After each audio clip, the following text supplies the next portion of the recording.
సంగారెడ్డి జిల్లా జహీరాబాద్ పట్టణంలోని సిద్ధి హోటల్లో శనివారం గ్రాడ్యుయేట్ ఎమ్మెల్సీ ఎన్నికల ప్రచారంలో భాగంగా కాంగ్రెస్ పార్టీ ముఖ్య నాయకుల సమావేశాన్ని ఏర్పాటు చేశారు.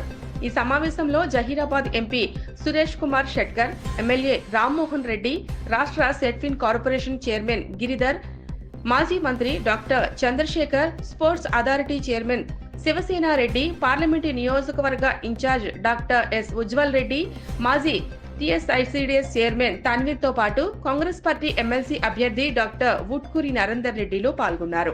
ఈ సందర్భంగా కాంగ్రెస్ పార్టీ ఎమ్మెల్సీ అభ్యర్థి నరేందర్ రెడ్డికి మొదటి ప్రాధాన్యత ఓటు వేయవలసిందిగా వారు విజ్ఞప్తి చేశారు. గత టీఆర్ఎస్ ప్రభుత్వం యువతకు ఉద్యోగ అవకాశాలు కల్పించడంలో నిర్లక్ష్యంగా వ్యవహరించే తీరును ఎండగట్టారు. నిరుద్యోగుల మద్దతుతోనే కాంగ్రెస్ పార్టీ అధికారంలోకి వచ్చిందని అన్నారు. అధికారంలోకి వచ్చిన ఏడాదిలో 50,000కు పైగా ఉద్యోగాలు ఇచ్చిన ఘనత కాంగ్రెస్ ప్రభుత్వానికే దక్కిందన్నారు.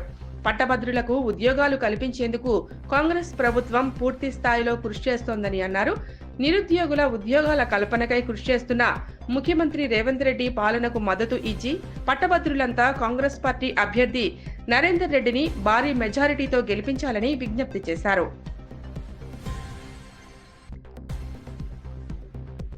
ఉద్యోగాలు కూడా కేంద్ర ప్రభుత్వం భర్తీ చేస్తలేదు. అంటే మా అన్ఎంప్లాయిడ్ గ్రాడ్యుయేట్స్ కు కేంద్ర ప్రభుత్వం నుంచి ఎటువంటి సహకారం లేదు. అయినా కానీ మా ముఖ్యమంత్రి కాంగ్రెస్ ప్రభుత్వం తెలంగాణలో ఇప్పటికీ 57,000 ఉద్యోగాలు ఇచ్చినాం. ఇంకా 1,00,000 పైన పోతున్నాం.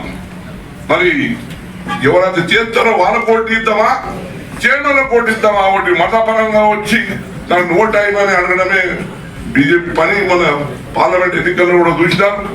దానికి జాబ్ కూడా మీరు బరాబర్ నాకు జైరాబాద్ పార్లమెంట్ లో కరెక్ట్ జాబ్ ఇచ్చిందంటేనే జైరాబాద్ ప్రజలు.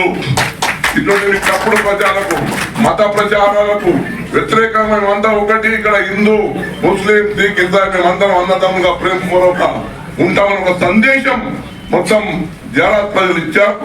మరి అదే విధంగా ఇప్పుడు ఈ ఎమ్మెల్సీ ఎన్నికల్లో కూడా అదే విధంగా మనం అందరం కూడా ఐక్యమత్యంతో మరి మన నరేందర్ రెడ్డి గారికి కాంగ్రెస్ పార్టీ ఓటు చేసి గెలిపిస్తే తప్పకుండా వారు కూడా మనకు అందుబాటులో ఉంటారు. ఆయన కూడా అట్లా కాదు, మా నవీన్ గారు తప్పకుండా వారు కూడా మా ప్రాంతానికి సర్వీస్ చేయాలా, పట్టించుకున్నా తప్పకుండా మనం అందరం కూడా నరేందర్ రెడ్డి గారు మాకు కూడా తోడై